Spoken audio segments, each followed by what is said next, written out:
ভাই ব্রাদার, কি অবস্থা ভাইয়া?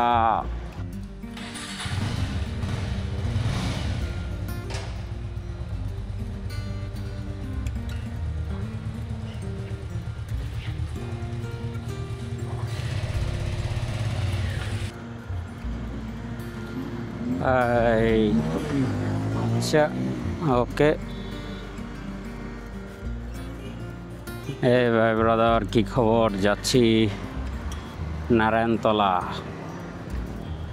নারায়ণতলার একটা ট্রাভেল ব্লগ ছিল, আছে, আপনারা হয়তো দেখছেন, ড্রোন ফুটেজ আছে।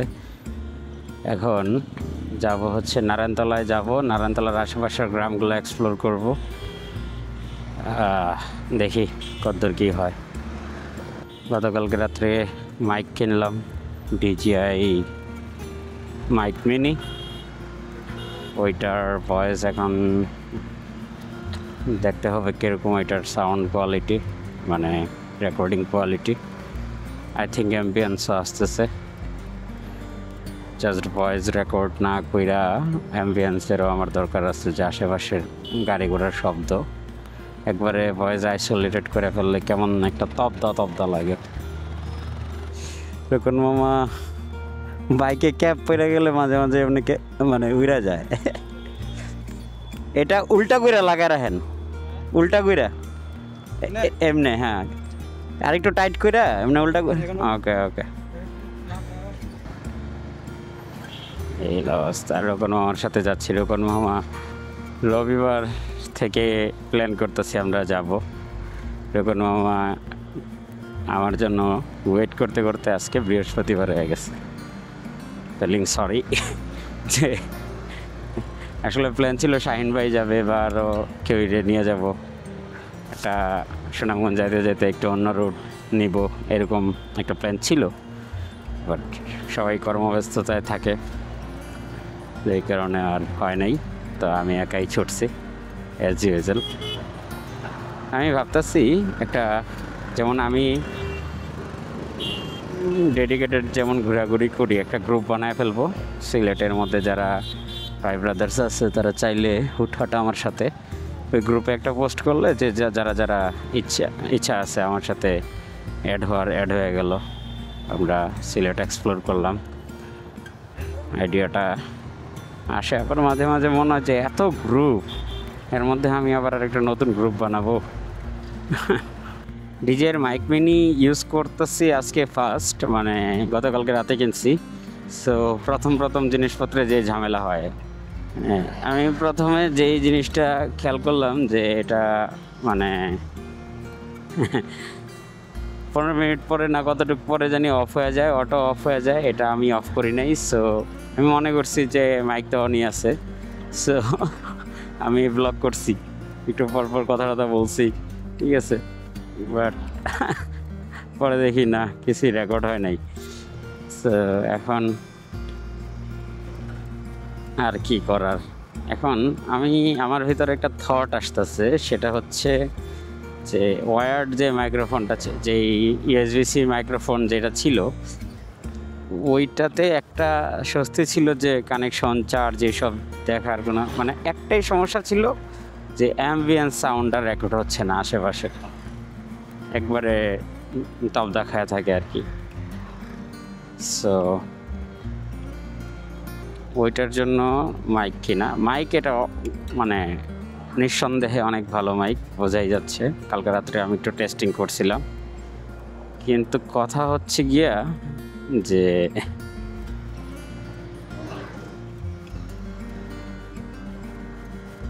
এটার কানেক্টিভিটি, যে মনে করেন যে আমি এটা অফ হয়ে আছে, আমি অ্যাকশন ক্যামেরা অন করলাম, একটা NFC বা কোনো একটা সিগন্যালের মাধ্যমে ওইটা অটোমেটিক টার্ন অন হয়ে গেল। এটা কি বলে, এটার মাইক্রোফোনটা, ঠিক আছে। তাইলে অনেক ইজি হইতো ব্যাপারটা, তাইলে আর টেনশন থাকতো না। এখন যে টেনশনটা কাজ করে আর কি। এখন যাচ্ছি হচ্ছে আমার খুবই চেনা একটা জায়গা, সেটা হচ্ছে বাঁশতলায়, দোয়ারাবাজার থানায়, বাংলা বাজারে বাঁশতলায়। এই জায়গায় আমি প্রচুর গেছি, অসংখ্যবার গেছি। অসংখ্যবার গেছি। সিলেটে যখন আমি আসি 2008 সালে, আমরা ফুল ফ্যামিলি মুভ করি সিলেটে, তখন প্রথম যে গ্রামটা আমি ভিজিট করি সেটা হচ্ছে এই বাঁশতলা। সো প্রথম যেবার গেছিলাম 2008 সালে, বাংলা বাজার, দোয়ারা বাজার। ওহো, অ্যাক্সিডেন্ট হয়েছে নাকি? না না, ধরো মাছ বিক্রি করতেছে। যেইভাবে আমাদের দেশের মানুষ এক জড়ো হয়ে যায়, ভয় লাগে।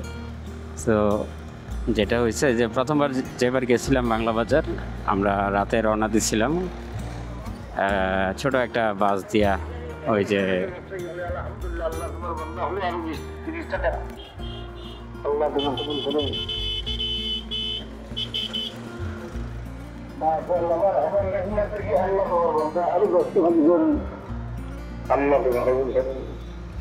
যেটা হচ্ছে ছোট বাস দিয়ে রওনা দিয়েছিলাম একটা, ওই যে সামনে তো এখন দেখানো যাচ্ছে না, সামনে একটা বাস আছে, ওরকম ছোট একটা বাস দিয়ে গেছিলাম। ওই বাস দিয়ে যে ছাতক নামছি, ছাতক থেকে একটা ইদিয়া কি বলে এটারে। আচ্ছা, একটা বড় কথা সেটা হচ্ছে, ইম্পর্টেন্ট কথা সেটা হচ্ছে, আমার যত ভাই ব্রাদার আছে যারা মানে আমরা একসাথে আড্ডা দিই বা চলাফেরা করি, ওরা বলতেছে যে ভাই আপনার যে নর্মাল আমাদের সাথে যেইভাবে কথা বলেন, এইভাবে আপনি ইসে কথা বলেন, কি বলে এটারে, ব্লগে, তাইলে ব্যাপারটা শুনতে ভাল লাগতো। এখন আমার কথা হচ্ছে যে ওই ফ্লোটা তো মানে ক্যামেরা অন করার পরে ওই একটা কেমন জানি একটা ব্যাপার এসে পড়ে আর কি। তো ওই ফ্লোটা আসলেও আমার কমফোর্টেবল হইতো কথা বলতে, যেমন ব্রো টাইপ আর কি, যে ভাই ব্রাদার কি অবস্থা ভাইয়া, ব্লগে আইসা পড়ছি, যাচ্ছি বাংলা বাজারে, যাওয়া নাকি, এরকম এরকম কথাবার্তা যদি বলা যায় ব্লগে, তাইলে ওরা খুশি হবে। তো হচ্ছে, তো ট্রাই করি হ্যাঁ ওরকমভাবে কথা বলার। সেটা হচ্ছে, তো প্রথমবার যে সময় গেছি ইসের মধ্যে বাংলা বাজার, হ্যাঁ বাংলা বাজার বলতে হ্যাঁ দোয়ারা বাজারের বাংলা বাজার 2008 সালে একটা মরিটিন বাস দিয়া, মানে ইয়ে থেকে কি বলে এটারে, সিলেট থেকে এই যে ছাতক গেলাম, ছাতক থেকে তারপরে টেম্পো দিয়া বাংলা বাজার। রাত হয়ে গেছিলো, তো বাংলা বাজার যাওয়ার সময় টেম্পো থেকে যখন ডান দিকে দেখলাম অনেক বড় বড় পাহাড়, আর পাহাড়ে লাইট জ্বলতেছে দূর থেকে, ওই যে মেঘালয়ের যেই বাজারগুলো বা সিটিগুলো দেখা যাচ্ছিল। মানে আমি অনেকক্ষণ তব্দা খেয়েছিলাম যে এ কী সৌন্দর্য, এ কী অবস্থা, ঠিক আছে। সো আর ওইদিকে ল্যান্ডস্কেপগুলো দারুণ, মানে এক জায়গা থেকে আরেক জায়গায় সুন্দর, পাহাড়ের পাশে সবুজ ঘাস, তেপান্তর, মানে সব কিছু মিলে খুবই দারুণ ল্যান্ডস্কেপ। সো প্রথমবার যাই আমি ওই জায়গার ফ্যান হয়ে গেছি, ওই জায়গার বাঁশতলা, তারপরে বাংলা বাজার। এরপরে তো আর কথাই নেই, যে কোনো কারণ কোনো মন ভালো না, যে কোনো কারণেই ওইদিকে দৌড় মারতাম। আর সিলেট থেকে বেশি দূর না, কাছে হওয়ার কারণে এটা আরও একটা মজার জার্নি হইতো। সো আমার সাথে অনেক মানুষ ওইদিকে ফার্স্ট টাইম ট্রাভেল করছে, এরকম অনেক মানুষ আছে যে আমার সাথেই তারা বাংলা বাজার প্রথম গেছে। সো সবার এক্সপিরিয়েন্স হচ্ছে যে রাস্তাটা খারাপ কিন্তু জায়গাটা দুর্দান্ত। রাস্তা খারাপ এটা সবসময় ওই সাইডে আমি এক্সপেক্টও করি নাই আর কি কোনো সময় যে ভালো রাস্তা হবে, কারণ যেই জায়গায় যেই ধরনের রাস্তা, ওই ধরনের রাস্তা আমাদের দেশে খুব কম বিল্ড হয়। ওইটা একটা মানে একটা হাওরের মাঝখান দিয়ে একটা মনে করেন একটা রোড বানিয়ে নিয়ে গেছে, এটার দুই সাইডে কোনো গাছ নাই, বা মানে এই রাস্তা তো ভাঙবেই, বা রাস্তা আর কি কোনো রকম বানায় হয়ে গেছে, যে এগুলোর কথা বলে লাভ নাই। আর অনিয়ম প্রচুর, দুর্নীতি, যেই কারণে রাস্তাগুলো সবসময় খারাপই থাকে, এলাকার মানুষের ফেডার। যাই হোক, ওই রাস্তার ওই জিনিসটা বাদ দিলে বাদ বাকি সব অসাম, ফাটাফাটি। আপনারা একটু পরে দেখতেই পাবেন আমি কিসের কথা বলতেছি। যে আমরা এসে পড়ছি গোবিন্দগঞ্জ। এরকম গ্লাসে দেখে চেক করা লাগবে যে মাইক কানেক্ট আছে কিনা। সিলেট থেকে গোবিন্দগঞ্জ, গোবিন্দগঞ্জ থেকে এখন ছাতকের রাস্তায় আমরা ঢুকে গেছি। সিএনজিদের মানে প্রত্যেকটা সিলেটের প্রত্যেকটা এরকম মানে বাজার বলেন বা ভাইটাল জায়গা বলেন, ওগুলো সিএনজির দখলে। সিএনজি মেইন যানবাহন সিলেটের, সব জায়গায় সিএনজির ইয়ে আছে, কি বলে স্ট্যান্ড আছে।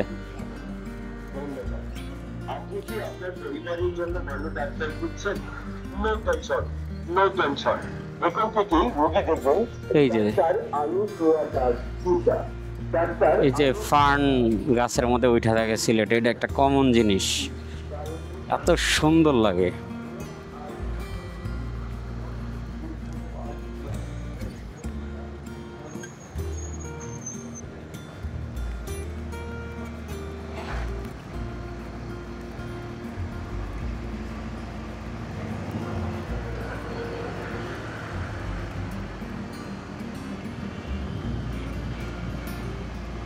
আর একটা বেজি ময়রা আছে রাস্তায়।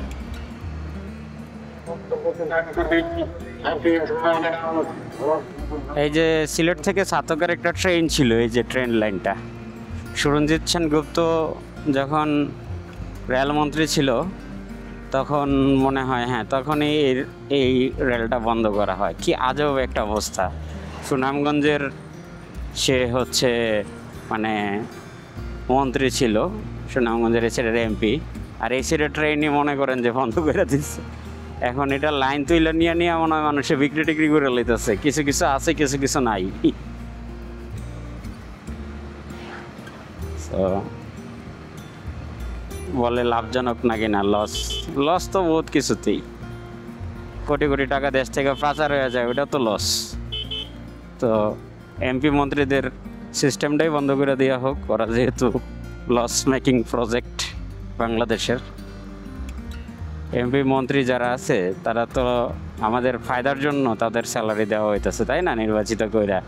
তো তারা যেহেতু আমাদের লসের কারণে দাঁড়াইতেছে, তাহলে এটা বন্ধ করে দেওয়া হোক। যদি রেল লস হইলে রেল বন্ধ করে দেওয়া হয়, যে কোনো কিছু বন্ধ হইলেই যদি লস হইলেই যদি বন্ধ করে দেওয়া হয়, এটারে সংস্কার কইরা এটারে আরও মডিফাই করে যদি এটারে ঠিক না করা যায়, বন্ধই করে দিতে হয়, তাহলে তো আর আপনাদেরও বন্ধ করে দেওয়া উচিত। বর্ষায় এই দুই সাইডে প্রচুর পানি থাকে।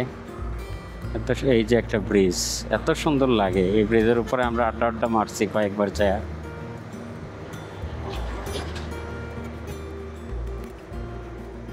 আজকে ওয়েদারটা একটু হেজি, না তো এই জায়গার কয়েকটা ড্রোন ফুটেজ নিতাম। ধান কাটা ফেলছে, দুই সাইডে ধান ক্ষেত ছিল। আর কয়েকদিন পর এই জায়গায় পানি থই থই করবে। এই যে একটা অ্যাম্বুলেন্স কতক্ষণ ধরে ট্রাই করতেছে বাস আর সিএনজি থেকে সাইড নেওয়ার জন্য। ভিতরে রুগী আমি দেখলাম, মানে কি আর বলবো, এই জায়গায় তো আর যে এরকম না যে ট্রাফিক জ্যাম, সাইড দিতে পারতেছে না।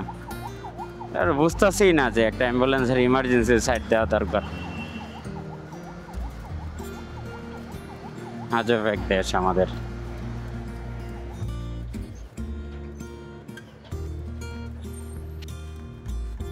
এরকম চাকরি করলে তো দার্শনিক হয়ে যাওয়ার কথা। হাতে বন্দুক নিয়ে সারাদিন বসে থাকা, কোনো মানে কাজ নাই, তাহলে তো কিছু পয়সা থেকে অনেক কিছু চিন্তা করতে করতে দার্শনিক হয়ে যাব। কি জায়গায় কি ব্যাংকের লেনদেন করতেছে নাকি?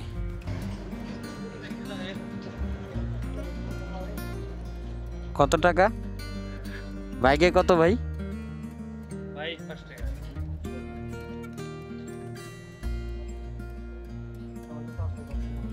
সমস্যা নাই।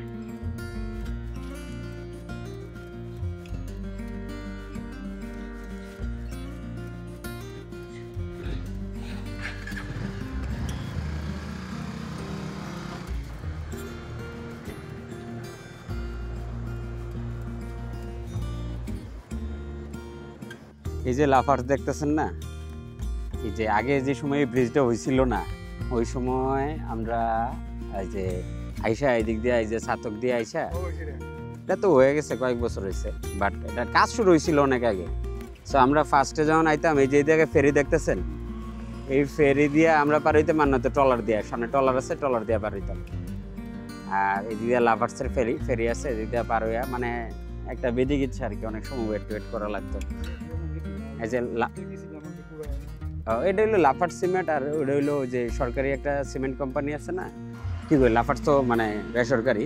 লাফার্সের একটা বেল্ট আছে, সামনে গেলে দেখবেন যে বাংলাদেশ থেকে একবারে দেখছেন বালতি না তো, বেল্ট ডাইরেক্ট। না না, বালতিটা তো হইলো ইসের পুরানা, এটা হইলো আপনার আগের হ্যাঁ, নতুনটা হইলো বেল্ট। সরকারি এটা ছিল বালতি না, ওগুলা না, এটা বেল্ট এখন গেলে দেখবেন চলে। এই চিলগুলোর লেগে এই জায়গায় ড্রোনেরও শান্তি হয় না। চলেন রওনা দেই। হ্যাঁ, ড্রোন দেখলে ছোট পাখি মনে করে তারপরে থাবা মারে আর কি। হ্যাঁ হ্যাঁ, আস্তে মামা আস্তে, বাইকে।